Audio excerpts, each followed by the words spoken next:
Break के बाद आगे बढ़ेंगे। खबर मध्य प्रदेश से है, जहां ग्लोबल इन्वेस्टर्स समिट को लेकर इंदौर में प्रवासियों और निवेशकों का कार्यक्रम हुआ, जिसमें देश विदेश के मेहमानों ने शिरकत की।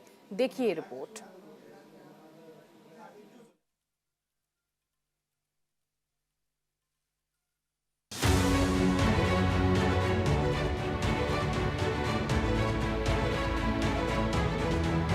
इंदौर में 3 दिवसीय प्रवासी भारतीय सम्मेलन के बाद मध्य प्रदेश में 2 दिवसीय ग्लोबल इन्वेस्टर्स समिट का आयोजन हो रहा है,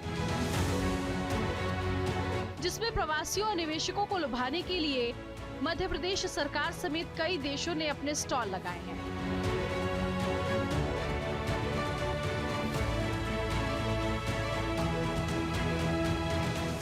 हमारे सहयोगी और न्यूज इंडिया के हेड ऑफ स्पेशल अफेयर्स प्रशांत शर्मा ने महाकाल मंदिर और गुजरात के सोमनाथ मंदिर पहुंचकर लोगों से बातचीत की।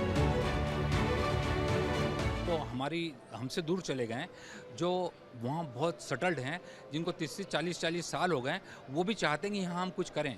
अगर अच्छी इन्वेस्टमेंट अपॉर्चुनिटी मिलती है तो बहुत सारे लोगों को मैं जानता हूँ। पिछले 5-7 सालों में मैं जो 10-15-20 कंट्रीज़ गया और कई ओवरसीज़ प्रोग्राम अटेंड किए, हर आदमी का मन है कि आए। और अब भगवान की दया से हमारे देश में, भारत में इतना बढ़िया इंफ्रास्ट्रक्चर हो गया, इतनी सारी अच्छी चीज़ें हो गई कि कोई भी यहाँ आकर वर्ल्ड क्लास काम कर सकता। ये सम्मेलन इंदौर में होना अपने आप में एक बहुत बड़ी बात है। एक उपलब्धि रहेगी इंदौर की कि इस तरह का आयोजन, इतना बड़ा आयोजन, जहाँ 3-4 हज़ार डेलीगेट्स बाहर से, सारे प्रवासी भारतीय आए और यहाँ स्वच्छ शहर का उन्होंने मतलब उनको लाना एक बहुत बड़ी बात रहेगी। बहुत अच्छा सम्मेलन है, काफ़ी अच्छे से आयोजित किया। बेसिकली हम ये चाहते हैं जो 0 से 5 साल के बच्चे होते हैं, उनका जो ब्रेन का विकास होता है 80% उसी एज में हो जाता है। तो इस एज के बच्चों को इस तरह से पढ़ाया जाए, सिखाया जाए, समझाया जाए कि उनका ब्रेन अच्छी तरह से विकसित हो सके और जो कॉग्निटिव और फाइन मोटर स्किल्स है वो अच्छी तरह से डेवलप हो सके। सर मैं बाय प्रोफेशन चार्टर्ड अकाउंटेंट हूँ और ये बाय प्रोफेशन MBA फाइनेंस हैं। सर हम दोनों के बच्चे जो हैं जब प्ले स्कूल जाने लगे, उसके पहले से ही कोविड था, तो हमको कुछ करना ही था कि कुछ अपना स्टार्ट करना है खुद से। और उसी के दौरान सर हमको समझ में आया कि आजकल कोविड में सभी के साथ ये पेरेंट्स के साथ प्रॉब्लम है कि मदर्स को खाना भी खिलाना है तो बच्चों को स्क्रीन से, कुछ सिखाना भी है स्टोरीज तो स्क्रीन से। हम चाहते थे सर, क्योंकि एक अमाउंट ऑफ टाइम अलाउड होता है बच्चों को कि वो कितना स्क्रीन देख सकते हैं, अगर आप उससे ज़्यादा उनको दिखाते हैं तो सर आप उनका अटेंशन स्पैन खराब कर रहे हैं, नोइंगली अननोइंगली। तो क्योंकि उनको लेटर स्टेज में भी जाके वो चीज़ परेशान करती है कि वो कॉन्सेंट्रेशन से कहीं एक जगह कुछ काम नहीं कर पाते हैं। तो दैट्स वाई सर जिस तरह से ये आइडिया आया, हमको कुछ हम ऐसा करते हैं कि बच्चे फन वे में इंगेज होके लर्न करें। भगवान सोमनाथ जी का जैसे प्रभाव तो हर जगह पे होता है, हर शिव जो है वो समान है, जैसे महाकाल बाबा है, लेकिन सोमनाथ की एक भूमि जो है, जो प्रभास क्षेत्र है, वो प्रभास क्षेत्र का महत्व है। और भगवान सोमनाथ जिस वजह से, क्योंकि यहाँ अहिल्याबाई होलकर इंदौर की महारानी, और उन्होंने भी भगवान सोमनाथ के क्षेत्र में भगवान शिव का मंदिर बनाया। जब भगवान की मंदिर को लूटा गया, तोड़ा गया, उस समय यहाँ पे कुछ नहीं था। उस समय रानी अहिल्याबाई ने वहाँ पे भगवान शिव का मंदिर बनाया। तो इसको कनेक्ट करके हमने इस क्षेत्र में, क्योंकि इनका महत्व यहाँ बहुत बड़ा है रानी अहिल्याबाई का, तो उनके साथ भगवान सोमनाथ जी भी जुड़े हुए हैं, तो इनको लेके यहाँ पे आए ताकि भक्तों को भी पता चले कि सोमनाथ क्षेत्र का क्या महत्व है। प्रवासी भारतीय सम्मेलन की सफलता को लेकर बीजेपी नेता काफी खुश है। बीजेपी के संसदीय बोर्ड और केंद्रीय चुनाव समिति के सदस्य पूर्व केंद्रीय मंत्री सत्यनारायण जटिया ने न्यूज इंडिया के साथ खास बातचीत की। पूर्व केंद्रीय मंत्री और भाजपा के राष्ट्रीय नेता सत्यनारायण जटिया जी मेरे साथ हैं। जटिया साहब, इंदौर पूरे विश्व पटल पे छाया हुआ है, प्रवासी भारतीय आए हुए हैं, कैसा लग रहा है, क्या कहेंगे? ये इंदौर सही माने में इंडोर हो गया है, सबके लिए एक तरह से घर जैसा है। और जब सब लोग आ जाते हैं, वसुधैव कुटुंबकम का जो हमारा भाव है वो सार्थक हो जाता है। तो हमारा जो सारा विश्व परिवार है वो जब इंदौर में आ गया है तो निश्चित रूप से ये हमारे लिए सबसे बड़ा आनंद का उत्सव हो गया। और ये उत्सव जिस तरह से आयोजित किया गया है, निश्चित रूप से हमारे प्रदेश के माननीय मुख्यमंत्री शिवराज सिंह जी और हमारी प्रेरणा के स्रोत माननीय नरेंद्र मोदी जी से, और जितने लोग वहाँ पर आए हुए हैं, उन सब के आ जाने से ऐसा लगा कि हमारा भारत वो भारत है जो कि भारत होना चाहिए। और मैं ये कहना चाहूँगा कि निश्चित रूप से विश्व में जो हमारा स्थान बन रहा है, जो पहचान बन रही है, और उस जो लोग सब आए हैं यहाँ पर वो यहाँ से संदेश लेकर के जाएंगे हमारी भारतीय संस्कृति का। निश्चित रूप से हमें इस पर गर्व है। ये थे पूर्व केंद्रीय मंत्री सत्यनारायण जटिया जो बता रहे थे कि निश्चित रूप से इंदौर नहीं अभी इंडोर हो गया है और यहाँ से जो संदेश जाएगा निश्चित रूप से भारतीयों का मन बढ़ाएगा।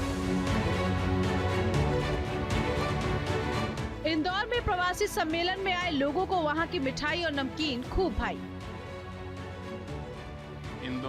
पीएम मोदी और मध्य प्रदेश के मुख्यमंत्री शिवराज सिंह चौहान ने व्यंजन और स्वाद की जमकर तारीफ की। इसीलिए 56 दुकानों का जायजा लेने म्यांमार देश के राजदूत महामहिम मोहम्मद क्याव आंग, लंदन बरो ऑफ साउथ वर्क के मेयर सुनील चोपड़ा समेत कई नामचीन हस्तियां पहुंची और लोक संगीत के साथ इंदौरी व्यंजनों का लुत्फ उठाया। इंदौर में सब कोई क्वालिटी कॉन्शियस है, सब क्वालिटियाँ अच्छी है। दूसरा यहाँ के जलवायु अच्छा होने के कारण यहाँ दूध और उससे जितने भी प्रोडक्ट ड्राई फ्रूट में सब कोई अपने मन से बनाते हैं।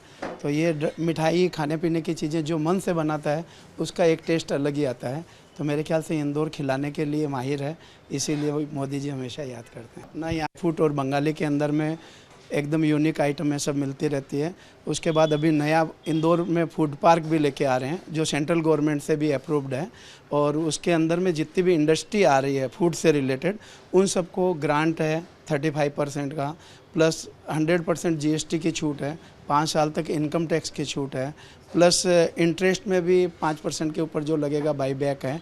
इस तरीके से इंडस्ट्री को मोदी जी की यही सोच है कि लोकल के अंदर में एक डिस्ट्रिक्ट में एक जन को दे रहे हैं तो हम उसको डेवलप कर रहे हैं। उसके अंदर जितने जन आए उन सबको ये छूटें मिले। प्रवासी भारतीय सम्मेलन में विदेशों से भारतीय मूल के राजनेताओं ने शिरकत की, जिनके सम्मान में कार्यक्रम का आयोजन किया गया। सुप्रीम कोर्ट की एडवोकेट नुपुर धमीजा ने भी इंदौर में एक कार्यक्रम का आयोजन किया, जिसमें वर्ल्ड रिकॉर्ड भी बनाया गया।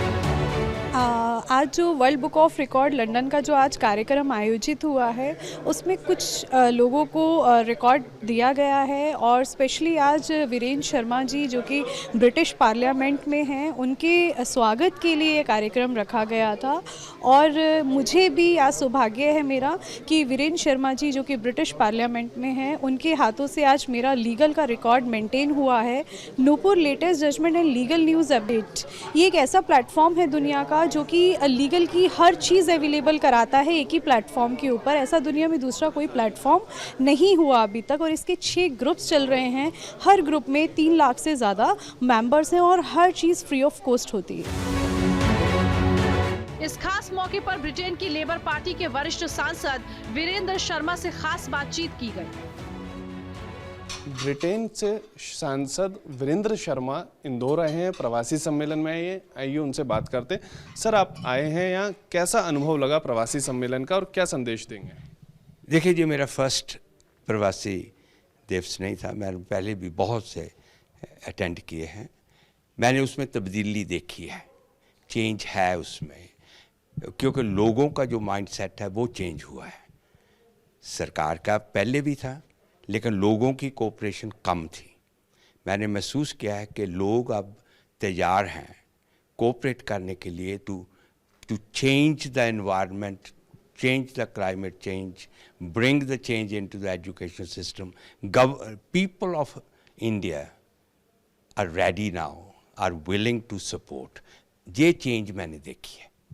अच्छा सर, इंडियन डायस्पोरा की बात करें, आप लंदन से हैं, क्या आप बदलाव देखते हैं वर्ल्ड वाइड और क्या ऐसा करना चाहिए जिससे एक यूनिटी बढ़े और डेवलपमेंट का हर किसी को चांस मिले? मेरे ख्याल में भारत साथ में ब्रिटेन, 2 देश ऐसे हैं दुनिया में जो डेमोक्रेटिकली प्रफुल्लित हैं। 75 इयर्स में इंडिया ने साबित कर दिया जाए कि वो डेमोक्रेसी में बिलीव करते हैं। Thank you. ये थे ब्रिटेन के सांसद वीरेंद्र शर्मा जो बता रहे थे कि कैसे भारतवासी और ब्रिटेनवासी मिलकर पूरे विश्व में एकता का परिचय दे सकते हैं और आगे बढ़ सकते हैं। मध्य प्रदेश के ग्लोबल इन्वेस्टर्स समिट में पूरे उत्साह के साथ देश विदेश से लोग कार्यक्रम में शामिल होने आ रहे हैं। लोग इंदौर में व्यंजनों का लुत्फ भी उठा रहे हैं। Bureau report, news India. और इसी के साथ इस बुलेटिन में अभी के लिए बस इतना ही। नमस्कार।